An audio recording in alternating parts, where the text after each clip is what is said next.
जीवन में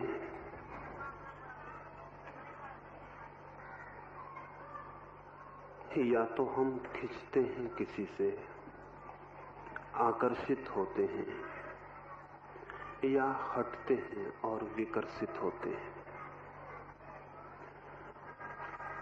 या तो कहीं हम आकांक्षा से भरे हुए बंध जाते हैं, या कहीं हम विपरीत आकांक्षा से भरे हुए मुड़ जाते हैं। लेकिन ठहर कर खड़ा होना, आकर्षण और विकर्षण के बीच में रुक जाना, न हमें स्मरण है, न हमें अनुभव है। और आश्चर्य यही है कि न आकर्षण से कभी कोई व्यक्ति आनंद को उपलब्ध होता और न विकर्षण से।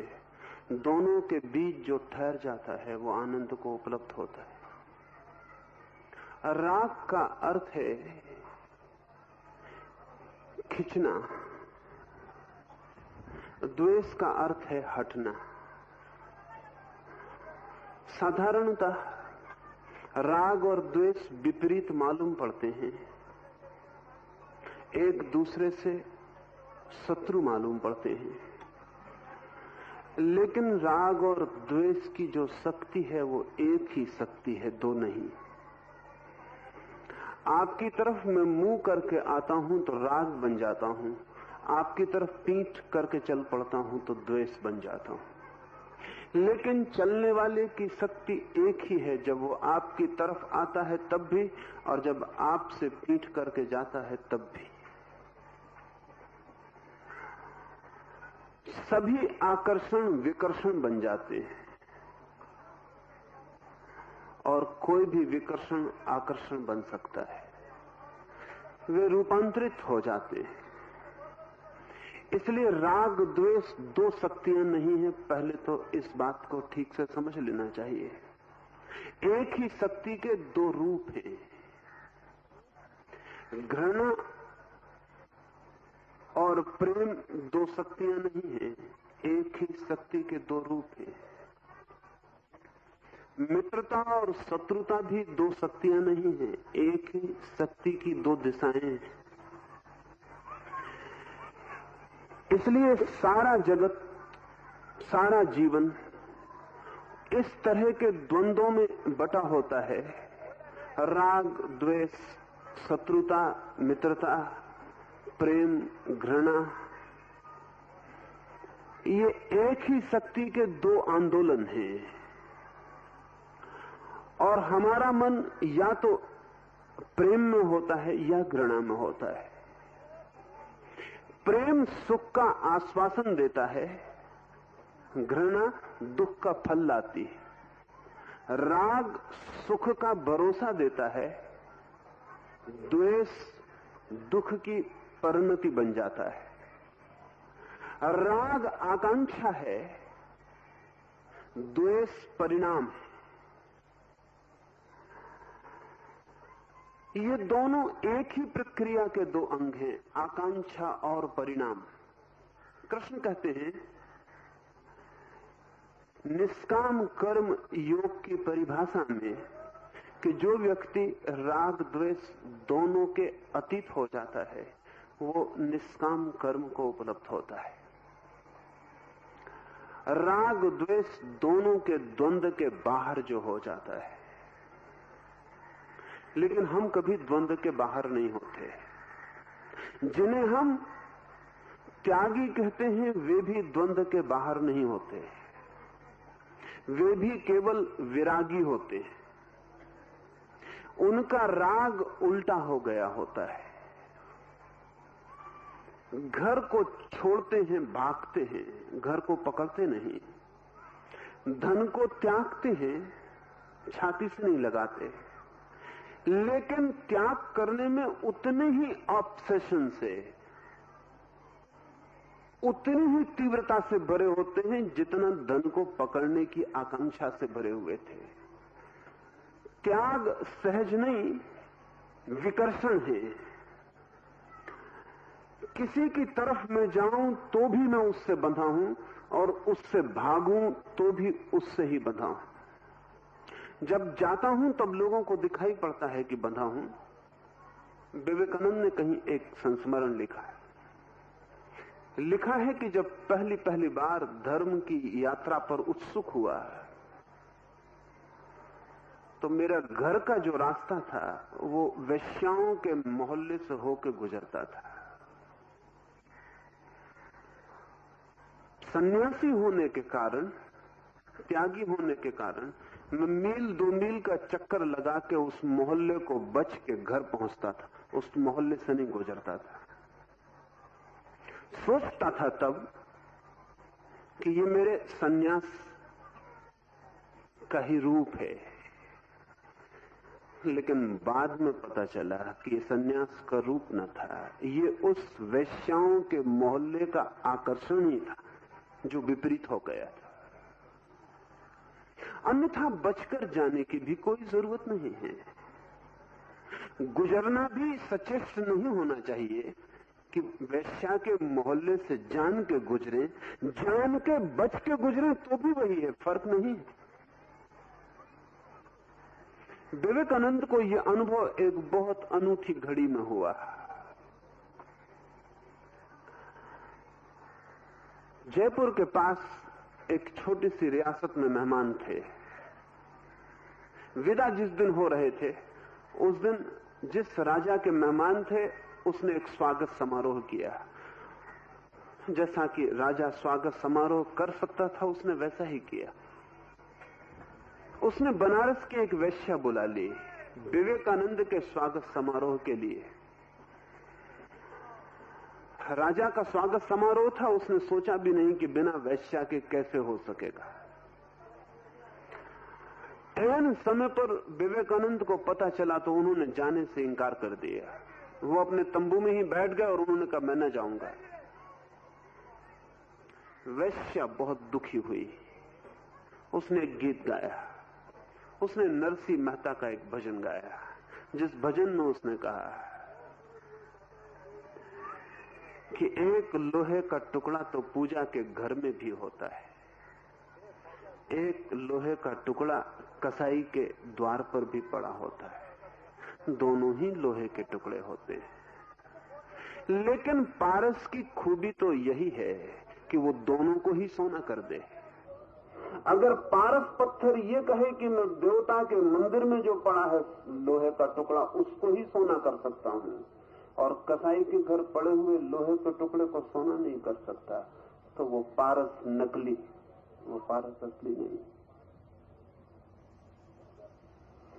उस वेश्या ने बड़े ही भाव से गीत गाया, प्रभु जी मेरे अवगुण चित्त न धरो। विवेकानंद के प्राण कप गए जब सुना कि पारस पत्थर की तो खूबी ही यही है कि वेश्या को भी स्पर्श करे तो सोना हो जाए। भागे, तंबू से निकले और पहुंच गए वहां जहां वेश्या गीत गा रही थी। उसकी आंखों से आंसू झर रहे थे। विवेकानंद ने वेश्या को देखा और बाद में कहा कि पहली बार उस वेश्या को मैंने देखा, लेकिन मेरे भीतर न कोई आकर्षण था और न कोई विकर्षण। उस दिन मैंने जाना कि सन्यास का जन्म हुआ है। विकर्षण भी हो तो वो आकर्षण का ही रूप है, विपरीत है। वेश्या से बचना भी पड़े तो ये वेश्या का आकर्षण ही है, कहीं अचेतन मन के किसी कोने में छिपा हुआ, जिसका डर है। वेश्याओं से कोई नहीं डरता, अपने भीतर छिपे हुए वेश्याओं के आकर्षण से डरता है। विवेकानंद ने कहा उस दिन मेरे मन में पहली बार सन्यास का जन्म हुआ। उस दिन वेश्या में भी मुझे मां ही दिखाई पड़ सकी, कोई विकर्षण न था। ये जो कृष्ण अर्जुन से कह रहे हैं कि द्वंद्वातीत महाबाहो, जिस दिन राग और द्वेष दोनों के अतीत कोई हो जाता, उस दिन निष्काम कर्म को उपलब्ध होता है। कठिन मामला मालूम होता है, क्योंकि कर्म हम दो ही कारणों से करते हैं, या तो आकर्षण हो तो करते हैं और या विकर्षण हो तो करते हैं, या तो कुछ पाना हो तो करते हैं या कुछ छोड़ना हो तो करते हैं। हमारे कर्म की जो मोटिविटी है, जो मोटिवेशन है, हमारे कर्म की जो प्रेरणा है, वो दो से ही आती है। या तो मुझे धन कमाना हो तो मैं कुछ करता हूं, या धन त्यागना हो तो कुछ करता हूं। या तो कोई मेरा मित्र हो तो उसकी तरफ जाता हूं, या मेरा कोई शत्रु हो तो उसकी तरफ से हटता हूं। लेकिन मेरा कोई मित्र नहीं, मेरा कोई शत्रु नहीं, तो फिर मैं चलूंगा कैसे? कर्म कैसे होगा? फिर मोटिवेशन नहीं है। ये बात ठीक से समझ लेनी जरूरी है। पश्चिम के मनोवैज्ञानिक मानने को राजी नहीं है कि अनमोटिवेटेड एक्शन हो सकता है। पश्चिम के मनोवैज्ञानिक मानने को राजी नहीं है कि बिना किसी अंतर प्रेरणा के और कर्म हो सकता है। सब कर्म मोटिवेटेड हैं। सभी कर्मों के पीछे करने की प्रेरणा होगी ही, अन्यथा कर्म फलित नहीं होगा। कर्म है तो भीतर मोटिवेशन होगा। कृष्ण कहते हैं कर्म है और भीतर करने का कोई कारण है, सुखद या दुखद, आकर्षण का या विकर्षण का, राग का या द्वेष का। अगर कोई भी भीतर कारण है कर्म के, तो कर्म फिर बंधन का निर्माता होगा। और अगर कोई कारण नहीं है भीतर, फिर कर्म फलित हो तो निष्काम कर्म है और सुख के मार्ग से व्यक्ति बंधन के बाहर हो जाता। लेकिन मनोवैज्ञानिक कहते हैं कि ऐसा कर्म हो नहीं सकता। कर्म होगा तो आकर्षण से या विकर्षण से। इसलिए इसे थोड़ा गहरे में समझ लेना जरूरी।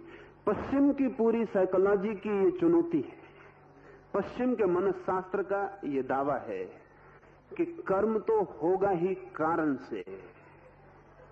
अकारण न राग न द्वेष, कहीं पहुंचना भी नहीं है, कहीं से बचना भी नहीं, तो कर्म नहीं होगा। अगर ये बात सच है तो कृष्ण का पूरा विचार धूल में गिर जाता है, फिर उसकी कोई जगह नहीं रह जाती। क्योंकि कृष्ण की सारी चिंतना इस बात पर खड़ी है कि ऐसा कर्म संभव है जिसमें राग और द्वेष न हो। ऐसा कर्म कैसे संभव है? हम तो जो भी करते हैं, अगर हम अपने किए हुए कर्मों का विचार करें तो पश्चिम के मनोविज्ञान का दावा सही मालूम पड़ता है। लेकिन हमारे कर्म रुग्ण मनुष्यों के कर्म हैं। हमारे कर्मों के ऊपर से निर्णय लेना ऐसे ही है जैसे 10 अंधे आदमियों की आंखों को देख के ये निर्णय ले लेना कि जो भी आदमी चलते हैं वो सब अंधे हैं, क्योंकि 10 अंधे आदमी चलते हैं। 10 ही अंधे हैं और चलते हैं, इसलिए ये निर्णय ले लेना कि आंख वाला आदमी चलेगा ही नहीं, क्योंकि 10 अंधे आदमी चलते हैं और चलने वाले 10 अंधे हैं। पश्चिम का मनोविज्ञान एक बुनियादी भ्रांति पर खड़ा है। वो बुनियादी भ्रांति दोहरी है। एक तो ये कि पश्चिम के मनोविज्ञान के सारे नतीजे बीमार लोगों को देखकर लिए गए, पैथोलॉजिकल। पश्चिम के मनोविज्ञान ने जिन लोगों का अध्ययन किया है वो रुग्ण, विक्षिप्त, पागल, न्यूरोटिक। ये बहुत हैरानी की बात है कि पश्चिम के मनोविज्ञान के सारे निष्कर्ष बीमार आदमियों के ऊपर निर्भर है। सच बात तो यह है कि मनोवैज्ञानिक के पास कोई स्वस्थ आदमी कभी जाता नहीं, जाएगा किस लिए? मनोवैज्ञानिक जिनका अध्ययन करते हैं वो रुग्ण हैं और बीमार हैं, करीब विक्षिप्त हैं। कहीं ना कहीं कोई साइकोसिस, कोई न्यूरोसिस, कोई मानसिक रोग उन्हें पकड़े हुए। फ्रायड से लेकर फ्रोम तक पश्चिम के सारे मनोवैज्ञानिकों का अध्ययन बीमार आदमियों का अध्ययन है। बीमार आदमियों से वो सामान्य आदमी के संबंध में नतीजे लेते हैं जो कि गलत है।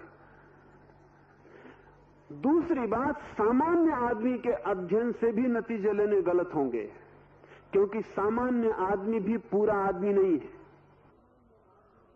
कृष्ण ने जो नतीजा लिया है वो पूरे आदमी से लिया गया नतीजा है। इस मुल्क का मनोविज्ञान बुद्ध, महावीर, कृष्ण, शंकर, नागार्जुन, रामानुज, इन लोगों के अध्ययन पर निर्भर है। मनुष्य जो हो सकता है परम, उस मनुष्य की परम संभावनाओं के अध्ययन पर इस मुल्क का मनस्शास्त्र ठहरा हुआ है। पश्चिम का मनस्शास्त्र मनुष्य जहां तक गिर सकता है आखिरी, उस आखिरी सीमा रेखा पर खड़ा हुआ है। निश्चित ही पश्चिम के मनोविज्ञान और पूरब के मनोविज्ञान का कोई तालमेल नहीं हो पाता।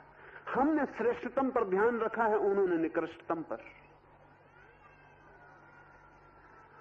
हमने चोटी पर ध्यान रखा है, उन्होंने खाई पर। निश्चित ही जो खाई का अध्ययन करेगा और जो शिखर का अध्ययन करेगा, उनके अध्ययन के नतीजे भिन्न होने वाले हैं। जो शिखर का अध्ययन करेगा वो कहेगा कि शिखर पर सूरज की किरणों का बहुत स्पष्ट फैलाव है, बादल छूते हैं। जो खाई का अध्ययन करेगा वो कहेगा कि अंधकार सदा भरा रहता, बादलों का कभी कोई पता नहीं चलता है। मनुष्य में दोनों हैं, ऊंचाइयां भी और खाइयां भी।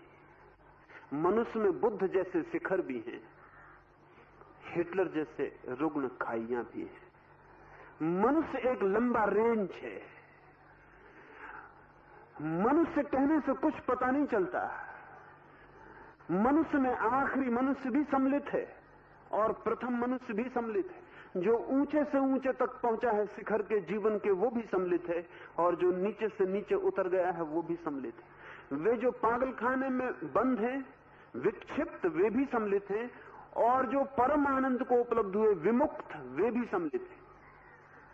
पश्चिम ने विक्षिप्त लोगों के अध्ययन पर जो नतीजा लिया है वो अपनी सीमा में ठीक है। विक्षिप्त आदमी कभी भी राग और द्वेष से मुक्त नहीं हो सकता। राग और द्वेष के कारण ही तो वो विक्षिप्त और पागल होता है। मुक्त होगा कैसे? वो तो उसके पागल होने की बुनियादी आधार है। विमुक्त मनुष्य राग और द्वेष के बाहर होता है। बाहर होता है तभी विमुक्त है, अन्यथा विमुक्त नहीं है। भारत ने श्रेष्ठतम को आधार बनाया, मुझे लगता है उचित है यही, क्योंकि हम श्रेष्ठतम को आधार बनाएं तो शायद हमारे जीवन में भी यात्रा हो सके। हम निकृष्टतम को आधार बनाएं तो हमारे जीवन में भी पतन की संभावना बढ़ती है।